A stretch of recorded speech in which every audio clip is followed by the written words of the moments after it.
اگر آپ روزہ چھوڑ دیں تو کیا ہوتا ہے؟ السلام علیکم دوستو، آج میں آپ کو ایک اہم کہانی سنانے والا ہوں۔ علی ایک چھوٹا سا بچہ تھا۔ رمضان کا مہینہ تھا، مگر ایک دن اسے بہت بھوک لگی۔ اس نے سوچا، اگر میں چپکے سے روزہ چھوڑ دوں تو کسی کو کیا پتہ چلے گا؟ وہ کچن میں گیا اور پانی پی لیا، مگر جیسے ہی اس نے پانی پیا اس کا دل گھبرانے لگا۔ اسے لگا جیسے اس نے خود کو دھوکہ دیا ہو۔ شام کو جب سب افطار کر رہے تھے، علی خاموش بیٹھا تھا۔ امی نے پوچھا، کیا ہوا بیٹا؟ علی کی آنکھوں میں آنسو آ گئے۔ اس نے سچ بتا دیا۔ امی نے پیار سے کہا، بیٹا، اللہ سب دیکھتا ہے۔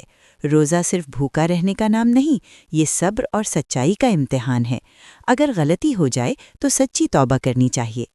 علی نے اللہ سے معافی مانگی اور اگلے دن پورا روزہ رکھا۔ اس دن اسے سکون بھی ملا اور خوشی بھی۔ دوستو، روزہ چھوڑنے سے سب سے زیادہ نقصان ہمارے دل کو ہوتا ہے، لیکن اگر ہم سچی توبہ کر لیں تو اللہ بہت مہربان ہے۔